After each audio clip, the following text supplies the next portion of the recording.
would like to say welcome to Let the Spirits Free. Eller Släpp andarna fria. As we say in Swedish. So today we would like to, before you bring in Jonathan, maybe you would just shortly explain for those who doesn't know anything about what you do. Yeah, well, thank you for having me on again, by the way. And it's nice to see you both. So, with me, I started my mediumship development in 2005, which is trance mediumship, and it happened on its own. So I realised that I needed to join a development group because I felt I wanted to. With my family all being spiritual anyway, it wasn't new to me, but the trance was.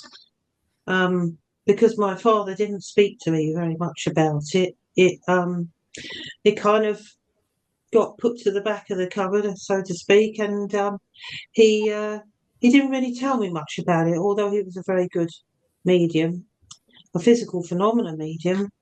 But this trance happened to me out of the blue, so I was able to get in touch with a lady that my mother knew, and she recommended me to somebody who just lived only up the road from me. So that was convenient. Mm-hmm. And I was able to start the group from 2005. But when I did first start the group, Jonathan didn't show himself. He didn't come through until I sat in my neighbour's house. So she invited me in there, and her friends had left, so she asked me if I could go into trance for her. And I said, okay, right. I haven't been doing it very long, but, I'll give it a go. And I can't remember who came through at that point. But when it got to the end, Jonathan came through. And he didn't speak as he does now because he had to learn how to put expression into the voice, and it went it went a bit deeper as time went on, as I learned to trust and everything, which took many years. But then he spoke and said who he was and said that he was my spirit guide, which I didn't yet know about guides. And he said, he was going to be working through me. But when he did first come into my energy, it was really strange because I felt so much love. I felt my whole body kind of feel tingly, kind of lighting up and sparkly, It was so much unconditional love and joy that I felt that I'd never ever felt in my entire life. Mm-hmm. I remember thinking to myself, where have you been all my life? I feel as if I know you, but yet I don't know you, but I feel as if I have known you forever. Well, I obviously had. My soul had known him, and I'd lived with him in another life briefly. So after that, when I returned to the group, he started speaking. Each week he'd come through, along with a few others, and he'd come through and start to learn how to communicate through my energy. So we all have an aura, and when we go into an altered state of mind or we connect to the spirit realm, they step into the aura and they impress their consciousness into your consciousness, and you're in a relaxed state, and that's how they come in and work through your energy, your aura, your auric field. So it's when we go into an altered state and put an intent out to work with the spirit realm, our chakras open and they expand, and that creates an aura around us, outside of us and within us. Mm-hmm. And that's what they use along with our consciousness to connect from the spiritual realm with us, and they use our voice box. If they're going to be doing trance speaking, they'll learn how to place an energy around the voice box and manipulate that so that they can speak. Mm-hmm. So over time, he began to speak with not much expression for a while. And then he gradually learned, when we formed our own group, our weekly group at my friend's house, we'd have our weekly group on a Monday evening, and he gradually started learning how to speak as he would want to speak. And I've no idea how that happened. It just happened over a gradual period, you know. It was a little bit like a teenager boy when their voice breaks gradually, isn't it? They go a bit squeaky and then they go to, then they have this depth of voice. But he sort of brought it round to that over time, and it didn't hurt or anything, you know. It didn't put any pressure on my vocal cords or my throat, anything like that. Obviously, if I was tense and didn't relax, it was harder for him to get through. But after a while, you know, I just learned to go with it. It just happened. And then I went back. I remember going back to my old group that I started in just for a couple of times, and she said, "Oh, blimey!" She said, "He's matured, hasn't he?" And I said, "Oh, yes. I probably practice every week, you know, without fail. He's learned to speak through me a lot more clearer, and a lot with a lot more expression, you know, and emotion." And so that was what that was about. And gradually, you know, I came to sit in my group for about 10, 12 years until the lockdown came. And then from then on, I was able to go on here. But I did start on here in around about 2016, 2017. I started doing it sort of recorded onto the Facebook. And that's how people started asking me to come to their demonstrations. And from there on, it just started growing over time. And then my son came in and started to help me film it a little bit more for the last few years. And well, it's been a great journey so far, so good. And I intend to keep it up. Yeah. Good work. Yes. Sorry. Yeah. Yes. Are you ready for bringing him in? Yes, yeah, I'm ready. If you're okay with music, you can always mute it, or you can leave that part out. Is that okay? Yes.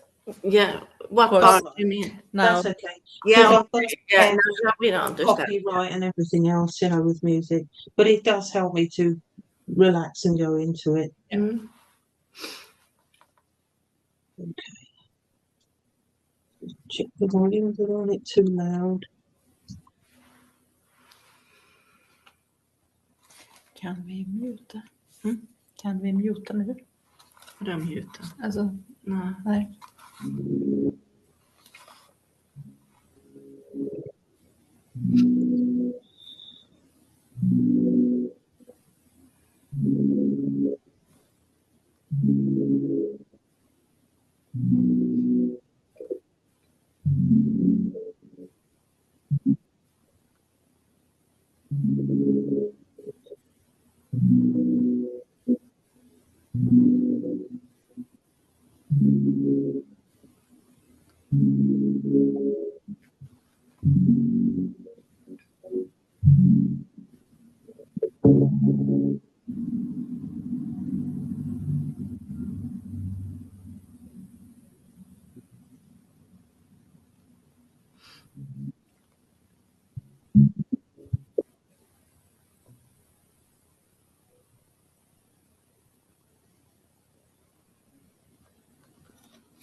Good evening. Good evening. Good evening.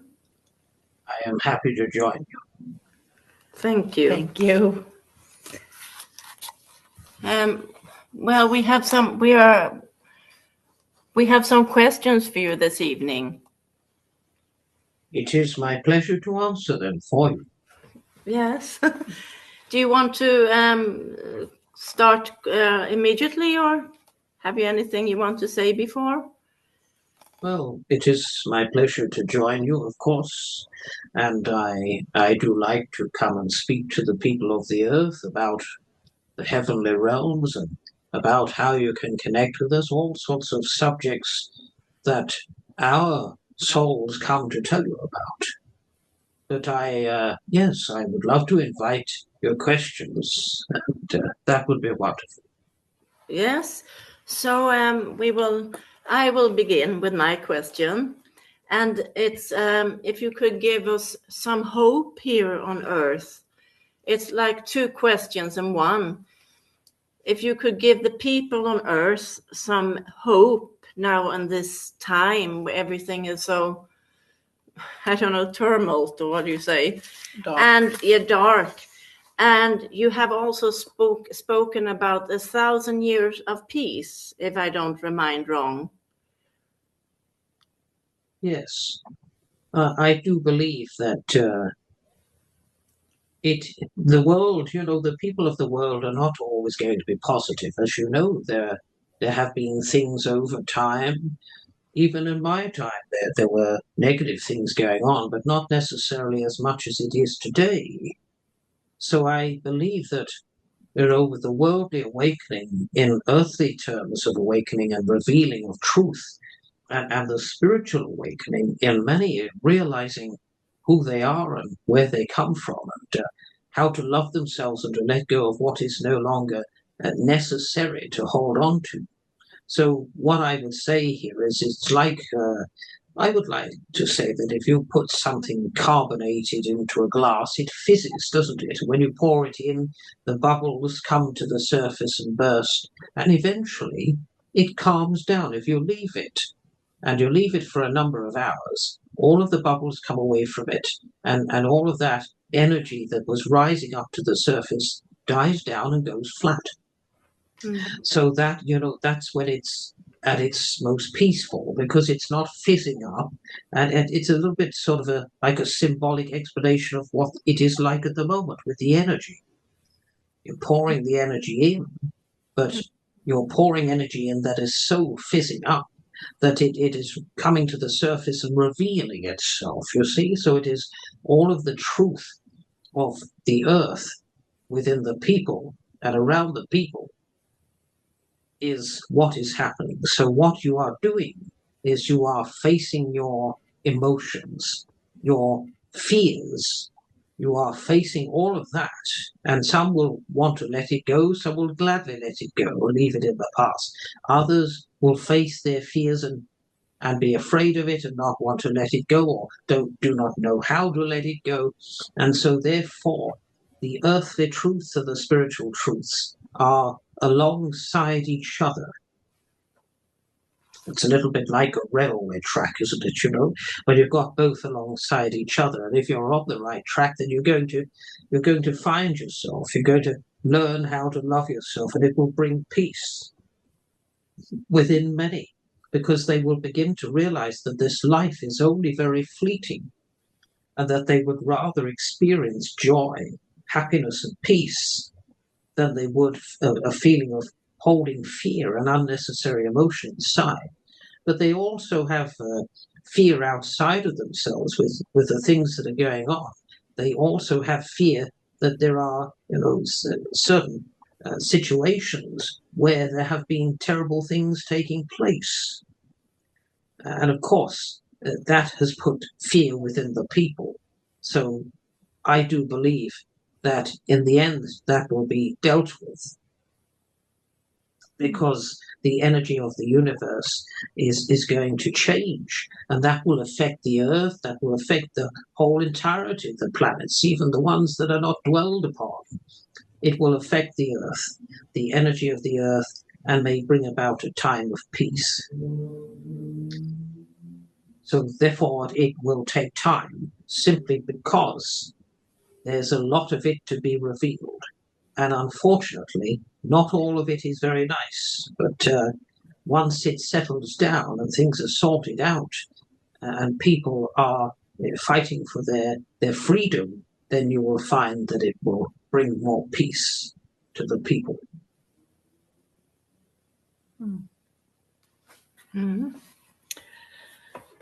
Thank you. I would like to ask you about, we often talk about past life, but does time exist? And if time doesn't exist, do we live parallel lives?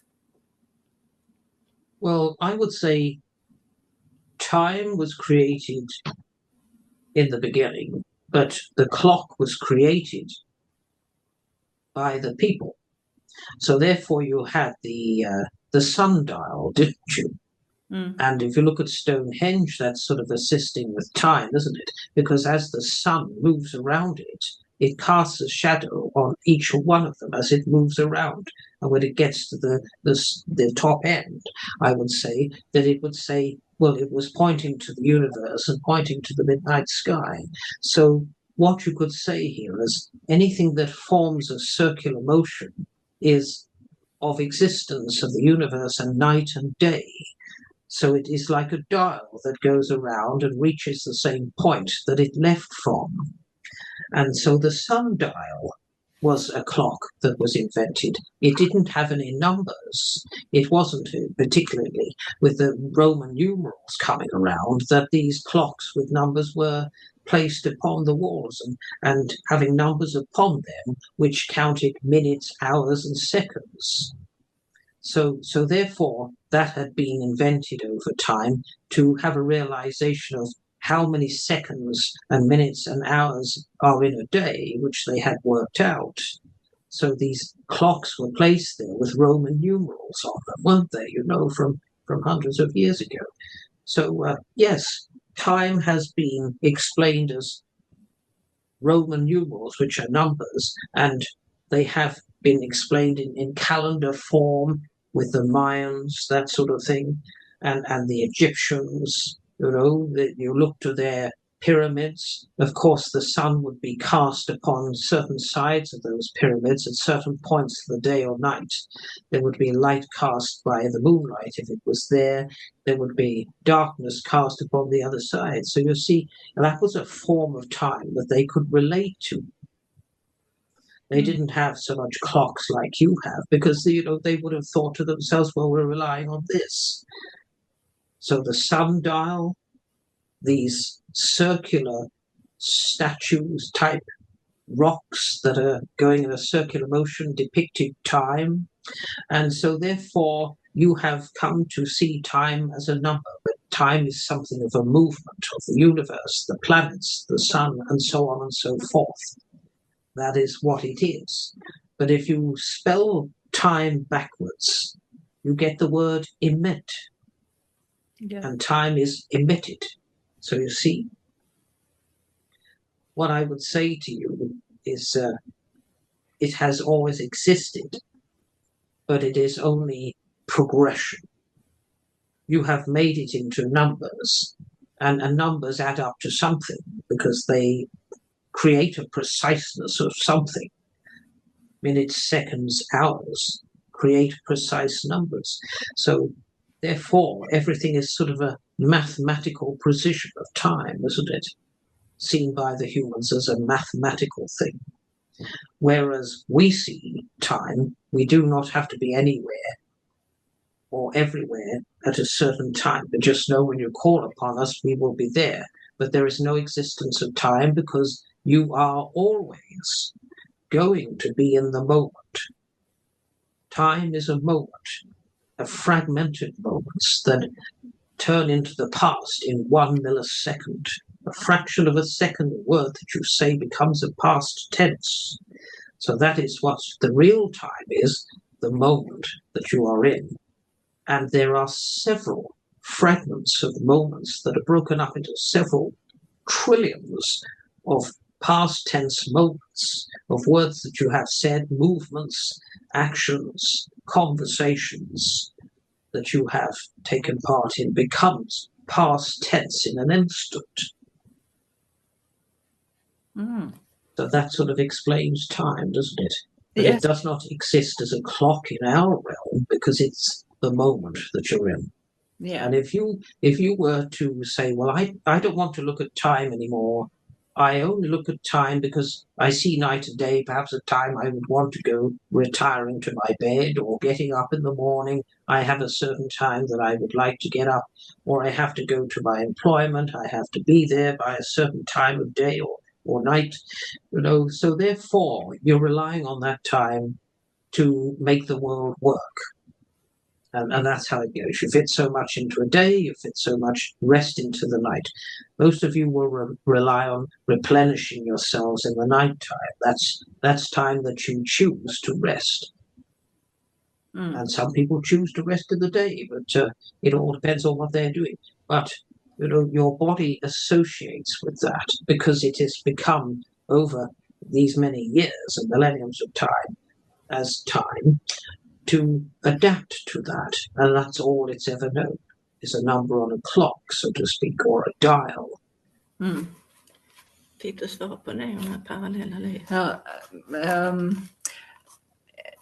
understand what you're talking about that, but do we live parallel lives? In a way of parallel lives, I will explain to you. Your soul is made up of facets, you see?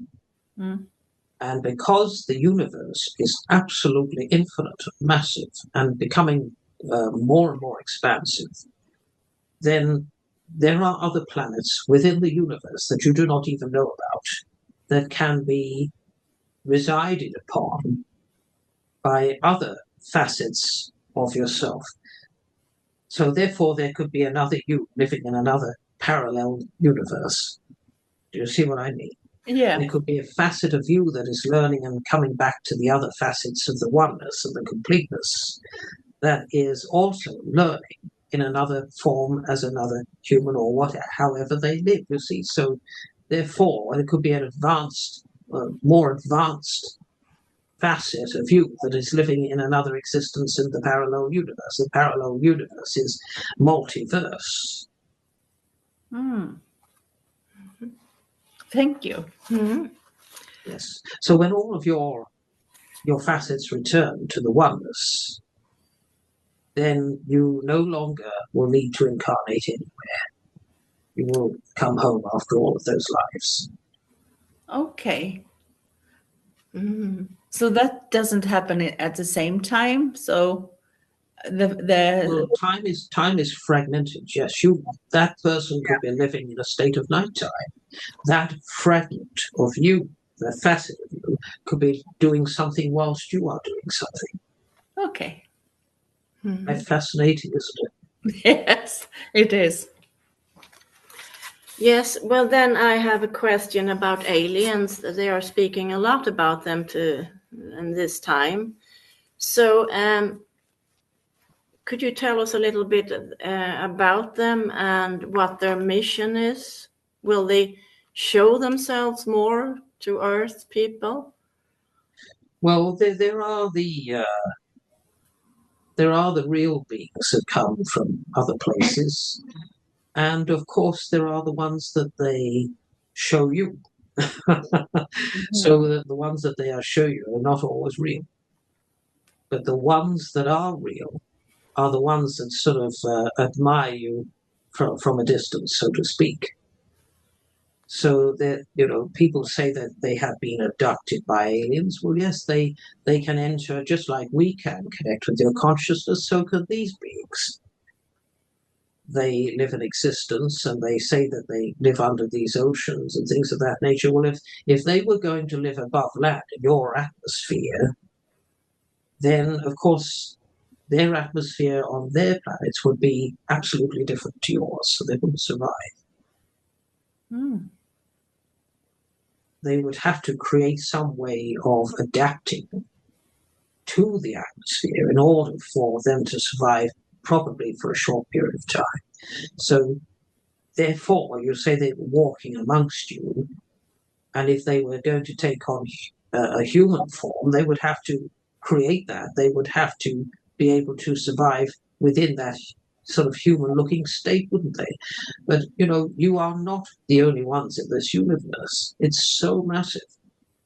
And you couldn't possibly be the only ones in this universe. That there are other life forms, whether they be mammals or human-like beings, or alien beings, as you call them, because the word alien it's not known to you. You see, it's unknown.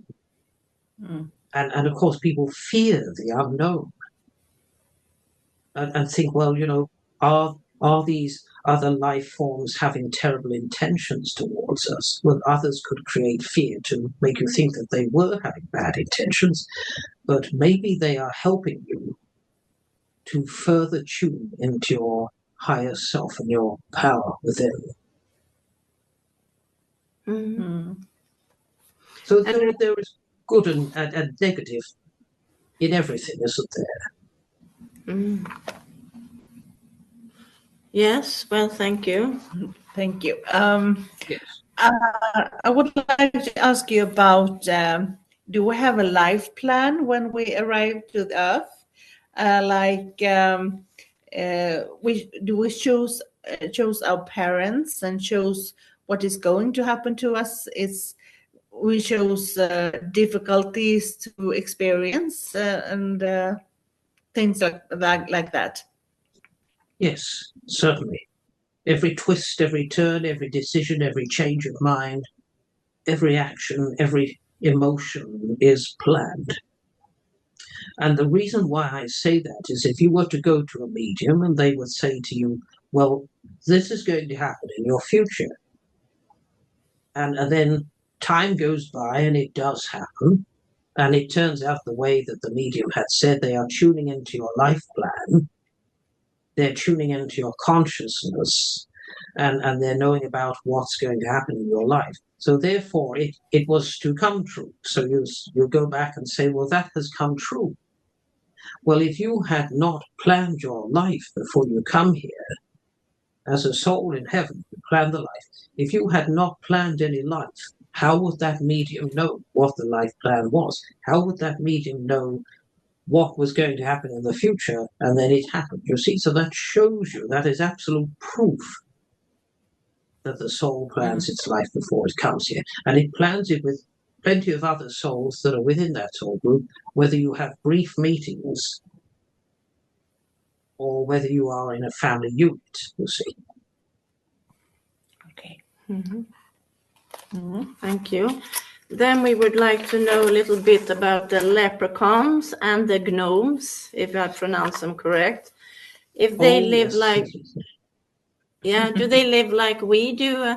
Do they like have wars, and are they like humans or what? Well, I believe they are sort of a folklore, you see.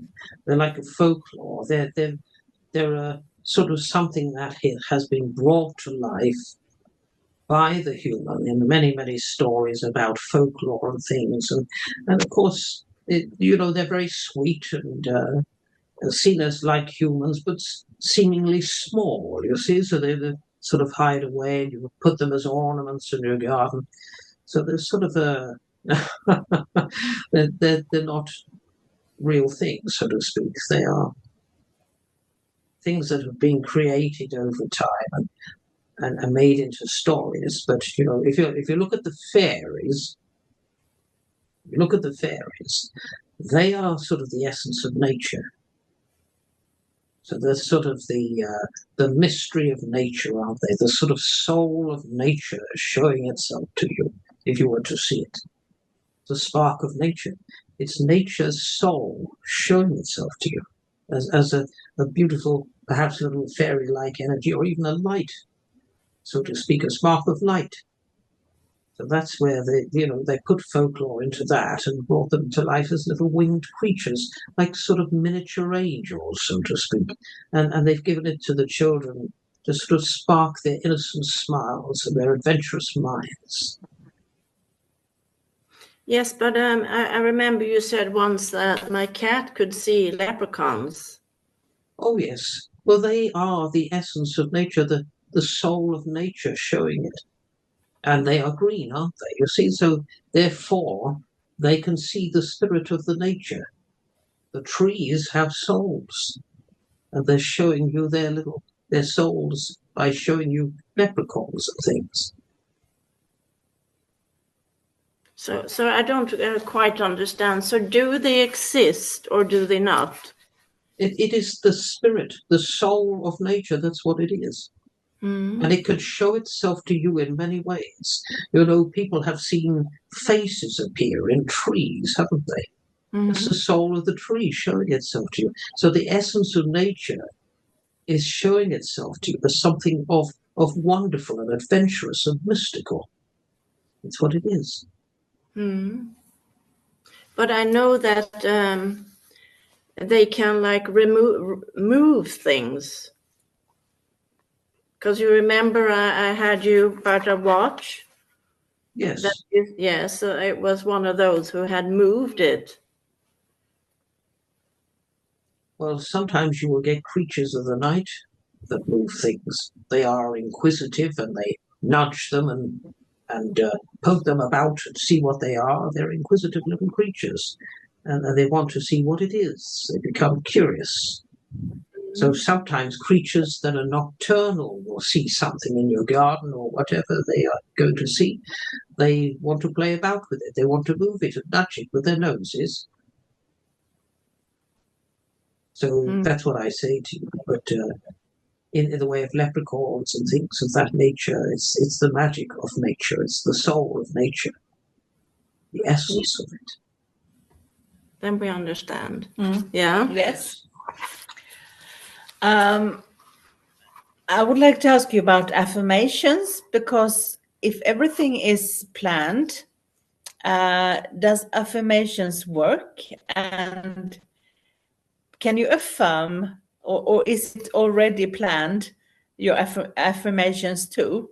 Well, you see, when you put something that you might want out to the universe, and you will say, well, I would like a nice house with this, front door and that window in it, and you're wishing for it. You're putting it out, your thoughts out to the universe. And if your soul had planned it, then it would bring it back to you. The universe would say, well, there's your plan of life. There it is in the physical. That was the point that you were meant to have it, because that's when you planned for it to manifest in your life. You've just forgotten about it. You placed it out as a wish. So therefore, if it was to be true, then it would manifest in your life, because your soul would have planned it and just forgotten about it and had amnesia when you came here. And when it was supposed to manifest, the universe would say, well, I'm part of you, you are part of me. There it is. It has come into fruition. So you had forgotten, but you just reminded yourself of what you wanted. And if it was meant to be, then the universe would present it to you. Okay. But if you think negative thoughts, and does bad thing happen, or is it already planned too? Oh, only if it is meant to. Yes. Yeah. You're sort of bringing your subconscious to life in the memory of what you had planned and what you wanted to experience, but you had amnesia about it, you see. You forgot that you planned to think it. So you think the thought is new, but it's already planned, that the soul has planned to think and planned to learn from at that time. Okay. It's meant to experience it either instantly or later on. Yes. Thank you. Well, then I have a question. If you could explain God. Ah, it's a great one. Well, God is just a name that, you name every single thing on the earth, literally everything. A knife, a fork, a spoon, a dog, a cat, the sky, the earth, the tree, the grass. You name every single thing, including yourselves. So you've named this powerful energy that you are a part of. You're a God particle, and you've named it as God. Because you see a God as a sort of a name of something of a worship, you see, and you worship that. And you see God as human-like. God made man in his own image. Well, the reason why that was said is because God is an energy, you are an energy, and you are part of that existence. So you're part of source energy. God is source energy, the source of the all, and it is a centerized energy that is so expansive, so infinite, so non-judgmental, so loving, unconditionally. And you all come from that. You're like a dandelion that blows in the wind and all of the little seedlings fly away from it. You see? And they go all over the place, they plant themselves everywhere else, and they make themselves in the sort of godlike image and create that plant. It starts all over again, doesn't it? Sort of a cycle. So you come to the earth, you go back to home again. Mm. So this godlike head is energy. It's an all-encompassing, centerized energy that everything, emanates from, it goes back to. But is it only like love? Yes. It's So the it's energy of complete love. And if you put the word love and add a few letters, you've got the word evolve. And love is evolving. The soul is evolving. So how come we all are from love, that we are evil? Well, everything has a balance of negative and positive. If you were to put a battery into the toy and it had two positives, it surely would not work. If you were to put it in with two negatives, it surely would not work. If you put a negative and positive within the battery that you enter into the toy, it works. So everything is balance and equilibrium, and you learn from the negative to understand and grow from the positive and to ascend. Mm-hmm. So as above, so below, that's just the same sort of thing, isn't it?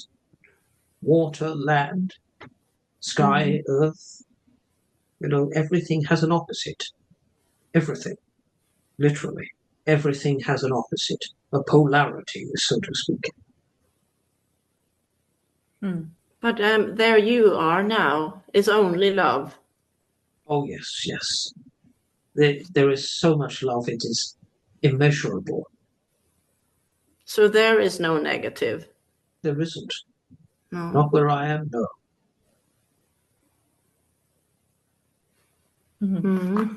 It is only the soul that judges oneself.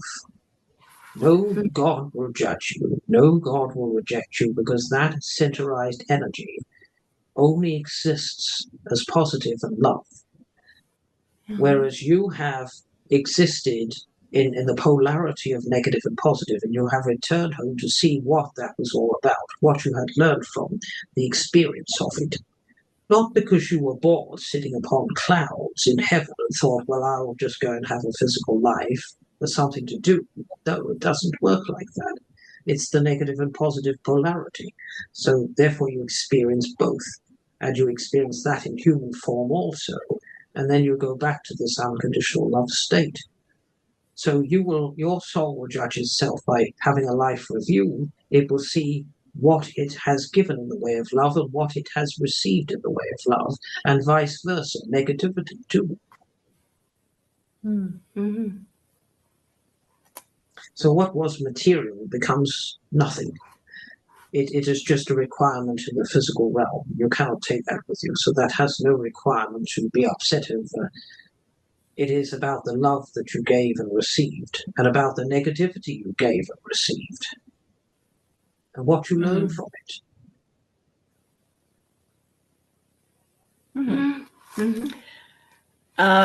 What advice would you like to give us humans? Do you have any good advice to give us? Oh, yes, I would. I would say let the old go and try and live in the present as much as you can. Find things that give you great joy. Be in nature. If you're going to be indoors, do something that makes you happy. And even if you dance around to wonderful music, try and live your life as positively in that moment and moments as much as you can. And learn to love you. You know, if you could love somebody else so easily, you could forgive them or love them so easily, your family members, your children, your friends, your pets. Why would you leave yourself out of the equation? Don't forget to love you, and don't keep punishing you, because you're all good at that. But you need more practice at loving yourselves as much as you would love others that are around you. Yes, true. Then I have, well, there's a lot of people who believe that Jesus will return. So then I wonder, in what way will Jesus return? Well, he will not return in human form. He has done that once, he will not do it again. He will come into your hearts and minds because you will start opening up spiritually. You know, you don't have to be a medium to be spiritual, and you don't have to be a medium in order to understand the oneness, the completeness, to feel it great joy and great love. So the church is within you, Jesus is within you, and you know, once you learn that and know that, then religion will start to fade. You know, I think that if you were to find true peace on earth, then religion would not exist, because it's only the religion and differences of opinion in those religions, although they bring great comfort, we're not going to judge it, because it brings people great comfort and love. But it also brings the greater depths of negative and a difference of opinion, which is polarity again. But when you truly experience who you really are, then that's when peace would come to your world and nothing of that nature would matter anymore. But of course, you know, it would be probable that it would not happen with everyone, but there will be more that will realize themselves, and they would realize that the love is within them, and you don't have to obey something in order to experience that.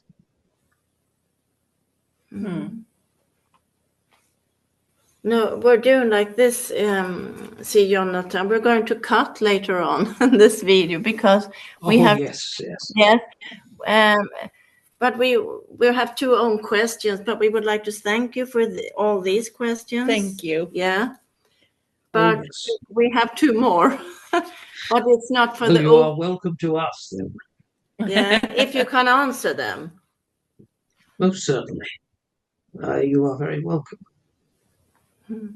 Thank you. Thank you. Have a wonderful evening, and God bless you both. Thank you very much.